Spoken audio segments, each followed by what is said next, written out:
Watching a loved one spend their life in a narcissistic or abusive relationship can be one of the most frustrating experiences of your life. You can feel really helpless to do anything about it. What do you say? What can you do? How do you help someone that doesn't even seem to realize that they need help?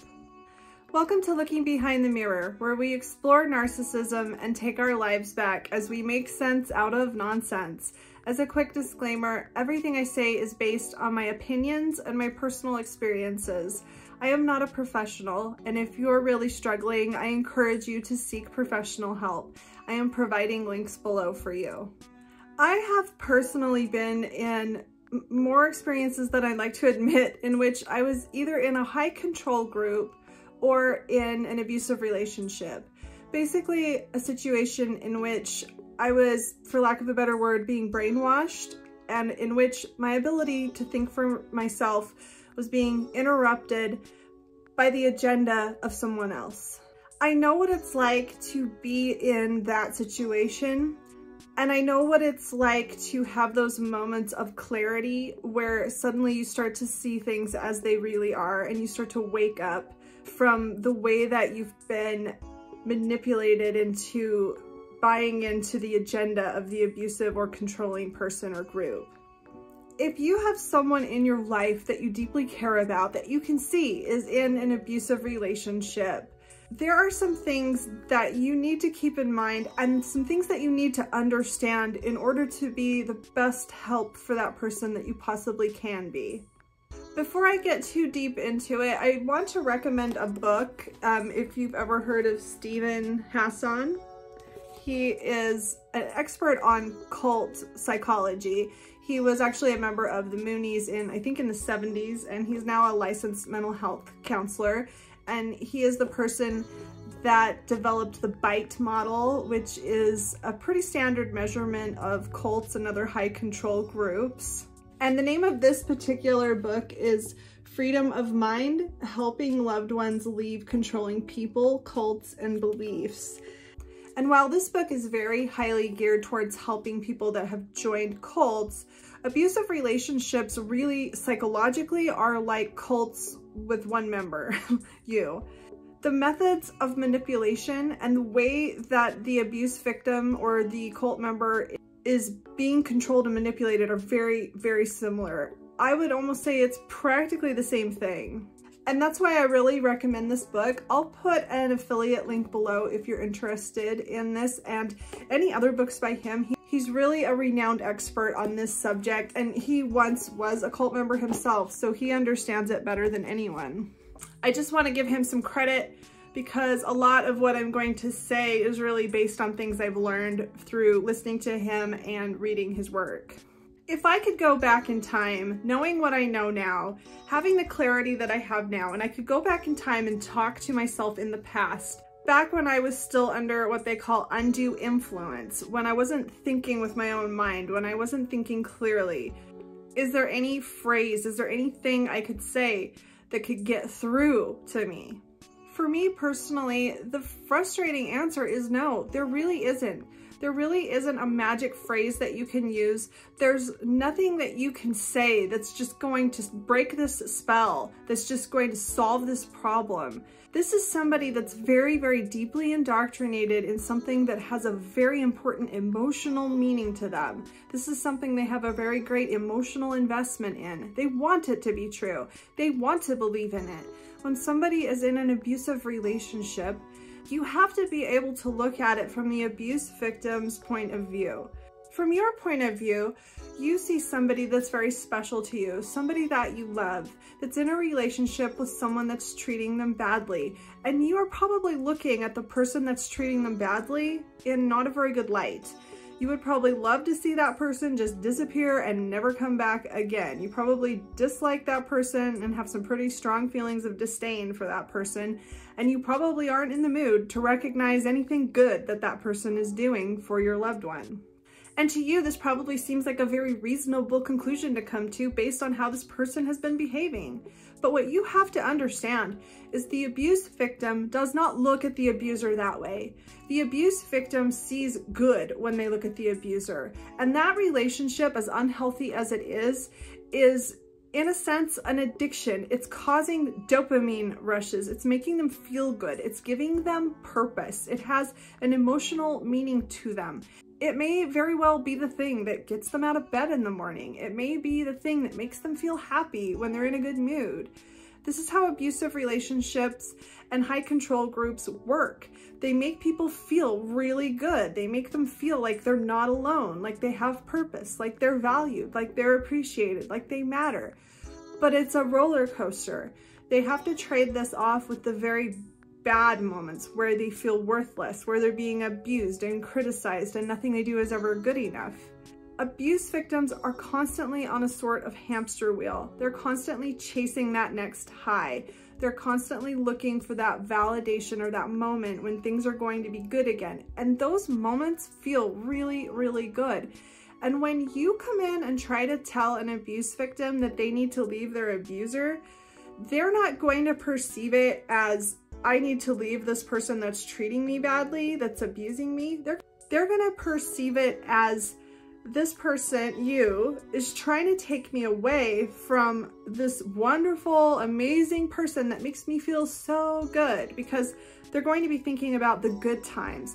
They're thinking about the dopamine that they'll be giving up. I mean, not consciously thinking of dopamine, but this really is a chemical addiction to a very unhealthy relationship.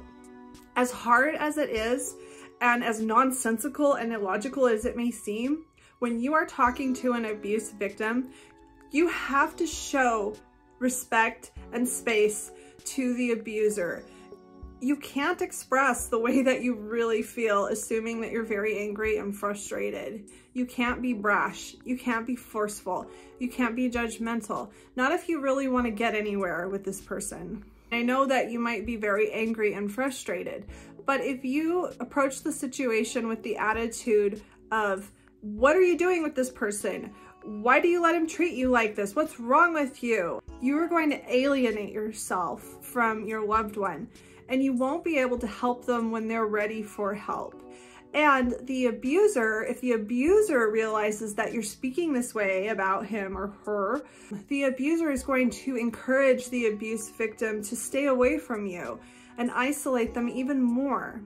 You have to understand that the abuser has emotional control over the victim. And the only thing that you can do to counteract that is to be someone that is safe, that is clearly accepting and loving of the abuse victim. You have to be ready for when they're ready. You cannot come in before they're ready and try to force a message on them. You have to be a safe space. You have to be someone that they know that they can come to and speak to without being afraid of what you're going to say or how judgmental you're going to be, or if you're going to try to force them to do something they're not ready to do. You don't want the abuse victim to feel threatened by your behavior. You don't want the abuse victim to feel afraid to talk to you, afraid that you're going to take away this wonderful person that's making them feel so great some of the time. Abusers create an us versus them kind of atmosphere with abuse victims. And if you're too obvious about your disdain for the abuser is definitely going to do this with you. The abuser is going to use anything they can think of, even if they have to make something up, to paint you in a light where the abuse victim's no longer going to want to talk to you. While all of that is painting a picture of what not to do, not to be angry, forceful, not to be too judgmental, not to be too threatening, and to allow space, what can you do? Are there any things that you can actually say or do that can help this along? As I said before, you must be a safe space. You must be someone that they trust. Steve Hassan talks a lot about rapport and trust. You have to build rapport and trust with the abuse victim so that they feel safe talking to you. I know I've probably said that, 5 or 6 times now, but that's so important. If you're someone that's been telling them over and over again, this person's awful, what are you doing? What's wrong with you? Are you stupid? Oh my gosh. When they find a moment where they're seeing a little more clearly, they're not going to feel comfortable coming to you. Nobody wants to hear, "I told you so." And if that's what they feel like you're going to say, they're not going to feel safe coming to you when they finally feel ready to talk to somebody. People that are in cults, high control groups, and abusive relationships have moments where something doesn't quite seem right, or too many bad things have piled up. And they have these moments of clarity where they start thinking, wait a minute, this isn't right. Wait, why am I being treated this way? I would never treat them this way. Or this isn't fair. They have these little moments of clarity. And unfortunately, these moments oftentimes will come and go and happen many, many times before they take permanent root and create permanent change. But if you can catch an abuse victim while they're having a moment of clarity, you can really help them out. You can really help kind of freeze that moment and really help them not just ignore it and let it pass by. You can do this by asking open-ended questions. A line of questioning that Steve Hassan goes into in his book is to ask questions like, and he's referring to a cult, but like I said, it's a very similar type of situation. To ask the abuse victim, if you had never met so-and-so, where do you think you would be in your life right now? And whatever they answer to that, if they say something awful like, oh, I'd be living on the streets, or oh, I'd be so lonely, and if they say anything negative, that can help you clue into what it is that they're afraid of, what they really think is going to happen if they leave. And that can give you some insight into why they're so invested in the relationship. And from my personal experience, if an abuse victim were to confide in you something that the abuser has done to them, something they've said, that's a very rare opportunity because most abuse victims will hide that from people. We won't want to tell people what's really happening because it's kind of embarrassing. And we don't want to be told things that we don't want to hear. So if an abuse victim starts confiding in you, so-and-so was yelling at me about the way that I swept the floor, or so-and-so did this, did that. That's a great opportunity to ask some thought-provoking questions. Not to tell them what you think, but to ask some questions to encourage them to think for themselves.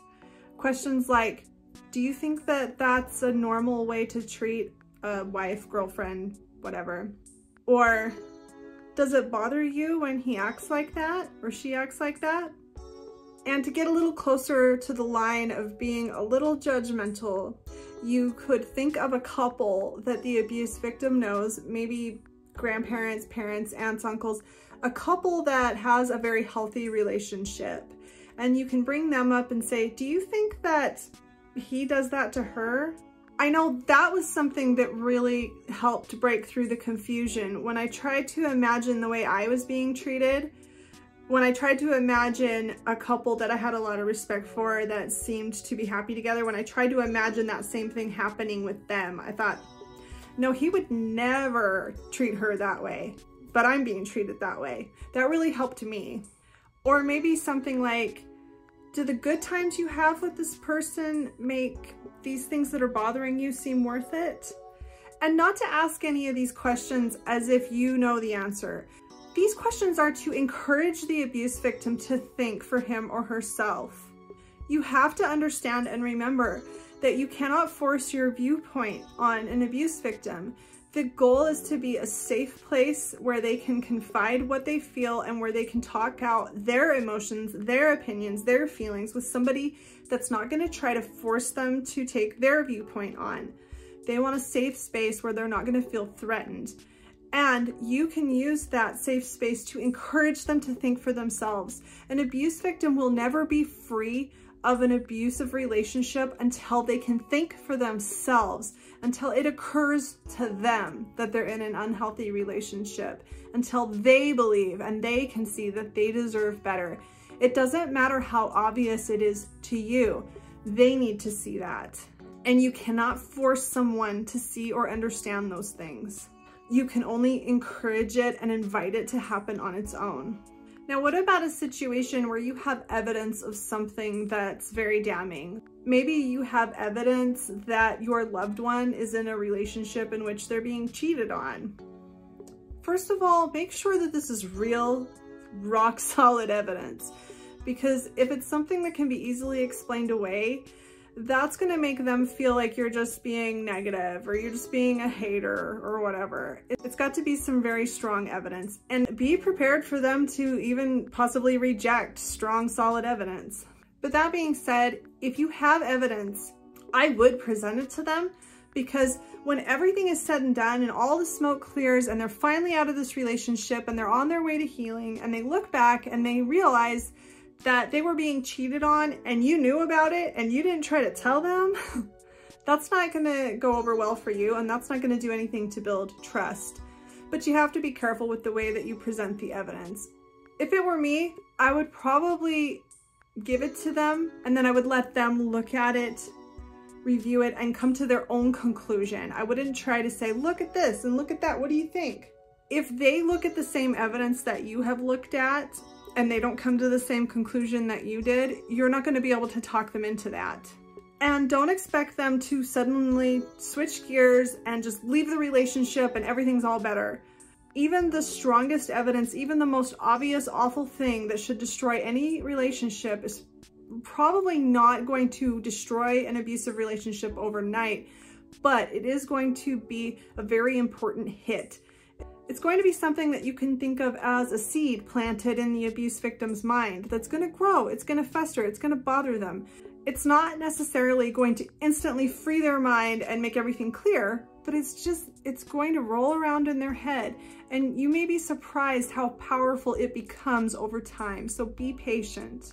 Another thing that you could try if you're in a moment where the abuse victim is having a little bit of clarity and is confiding in you is to remind the abuse victim of anyone that they had a relationship in the past with that maybe treated them better, if there was any such person, and to ask them, do you think so-and-so would have treated you like this? Or what would so-and-so have done in this kind of situation? If they do have anyone in their past that was a healthier partner, then this might also help them see how unhealthy their current situation is. And remember, there may come a day where the abuse victim comes to you and says, oh my gosh, I'm done with this. I've had enough. I'm leaving him or her. You're probably going to feel elated, and you're probably going to feel like the floodgates are open and you're going to start saying all these awful things that you've been holding back. Oh, I knew it. I always hated that guy. I'm so glad. You need to be careful with that.